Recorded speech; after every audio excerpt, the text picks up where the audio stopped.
Iya, ini kemarin sempat menggemparkan karena jumlah datanya tidak sedikit, Arif Fadil. Ya. Ada kurang lebih 28.000 data pribadi dari anggota Polri yang kemudian dapat dilihat oleh banyak pihak dan ini bahkan sudah diakses oleh banyak orang begitu. Nah, kita tentu kemudian bertabayun juga bahwa Polri luar biasa langsung kemudian mengusut hal ini. Nah, kita akan bahas hal ini juga bersama dengan Alphonse Tanujaya, pakar keamanan cyber. Selamat pagi, Mas Alphonse.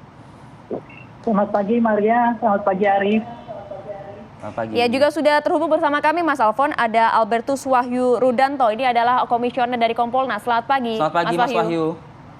Selamat pagi Mas Fadil, Mbak Maria.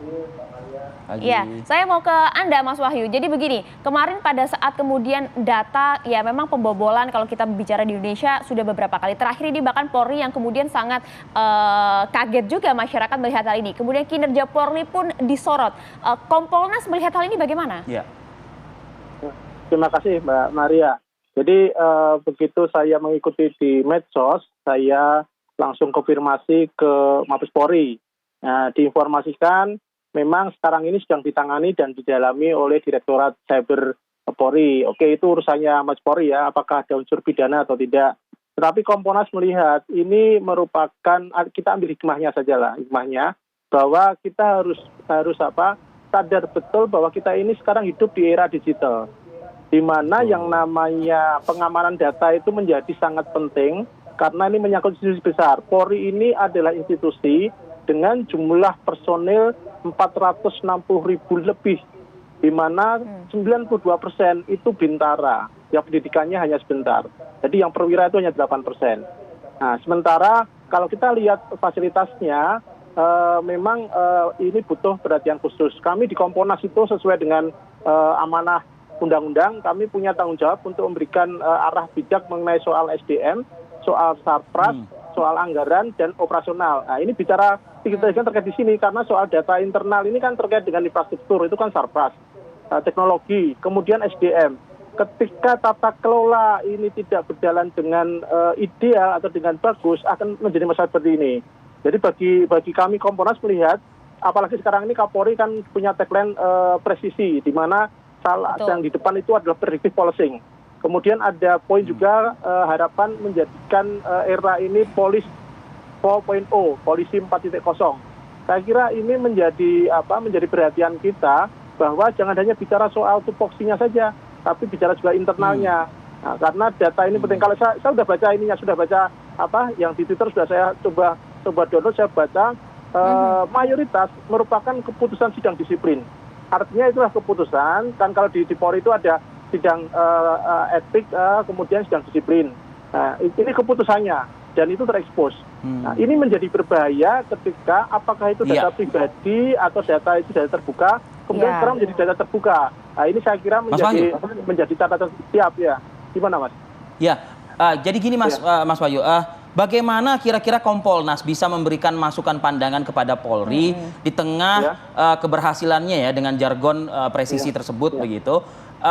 Beberapa saat lalu kan ada tagar percuma lapor polisi begitu ya. Nah, apalagi kalau yang sekarang ini sampailah ke tangan masyarakat yang dihack oleh hacker tersebut begitu dan dibaca oleh masyarakat. Artinya kan institusi yang agung ini seharusnya kan dijaga baik-baik ya. Iya, betul. Jadi begini Mas Arif Fadil, saya berkali-kali sering mengatakan Polri ini adalah makhluk yang seksi. Dia geliatnya apa saja kan disorot, baik bagusnya, baik jeleknya, apalagi jeleknya. Nah, sekarang ini dari 460.000 itu terdata, jadi kalau dikatakan ada 28.948 semuanya. Tetapi ini saya begitu perhatikan tanggalnya, ini mulai tanggal lama sampai baru. Jadi ya memang itulah problem organisasi besar, tidak semuanya bagus. Tetapi tindakan polisi dengan melakukan sidang disiplin itu sudah benar sesuai dengan aturan. Persoalannya mengapa data putusan itu bisa beredar? Ini kan persoalan bagaimana menjaga security internal. Saya kira kami mendorong untuk ada undang-undang perlindungan data pribadi, tetapi juga mendorong Polri untuk juga semakin meningkatkan hal ini. Sekali lagi ini kesadaran kita bahwa inilah era digitalisasi, di mana semua sekarang tidak ada batasnya, borderless, di mana semua orang bisa mengakses, bagaimana kita mengamankan data itu, bagaimana kita menjaga dan merawat institusi kita.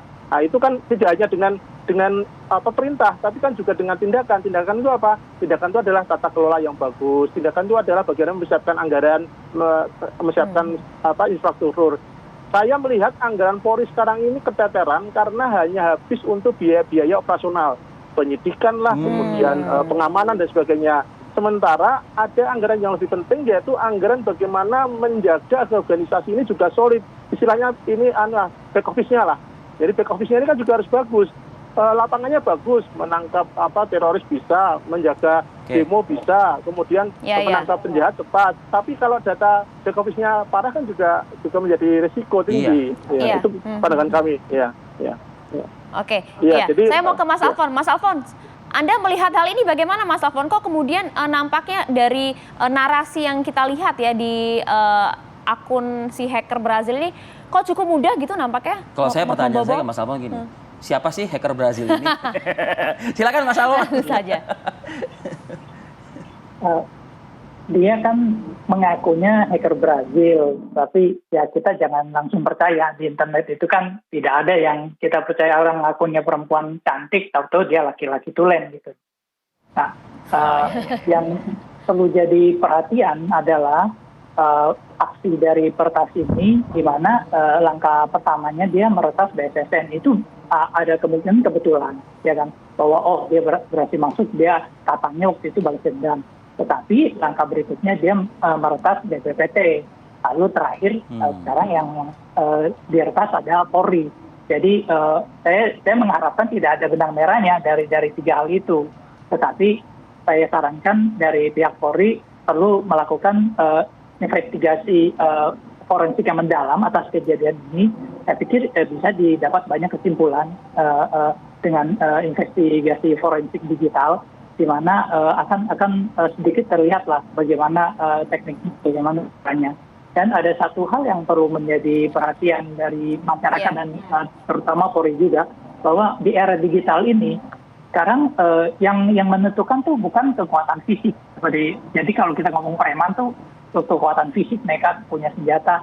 Tetapi yang sekarang namanya preman digital, seperti kita lihat di pinjol, itu adalah kekuatan digital, kekuatan digital. Dia memiliki data, dia memiliki kecerdasan brainware dan sejenisnya.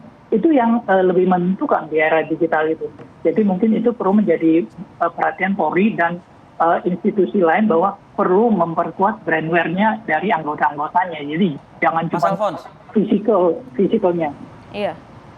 Mas Alfons, Polri kan seharusnya ketika dia membentuk Direktorat Pidana Cyber ya, gitu ya. Artinya kan dia seharusnya memperkuat dulu internal sebagaimana tadi yang disarankan oleh Mas Wahyu, baru dia mungkin mengusut kasus-kasus yang memang berhubungan langsung dengan cyber begitu, Mas Alfons. Ya, mereka organisasi Polri ini besar sekali. Jadi saya rasa ini merupakan kebijakan yang pengamanan data yang kurang aman. Jadi mereka memiliki tim yang kuat, tim cyber Polri, cybercrime itu termasuk salah satu yang terbaik. Tetapi kira-kira gambarnya begini, tim cybercrime itu kira-kira kalau sepak bola itu seperti Ronaldo, seperti penyerang. Sedangkan kalau untuk mengelola data itu seperti kiper. Jadi kalau Ronaldo suruh jadi kiper ya susah. Tapi kalau kiper disuruh jadi striker ya susah juga. Jadi masing-masing memang mempunyai spesialisasi yang khusus ya. Jadi nggak bisa kita orang yang nyerang suruh jadi kiper. Iya, mungkin nanti juga Mas Alfon juga bisa mungkin memberikan masukan agar kemudian keamanan dari sistem yang dimiliki Polri juga bisa lebih bagus. Nanti kita juga akan tanya seberapa tingkat keamanan dari data internal dimiliki Polri ini seberapa aman begitu. Nanti kita akan bahas ya Mas Alfon usai jeda saat lagi di Apa Kabar Indonesia Pagi.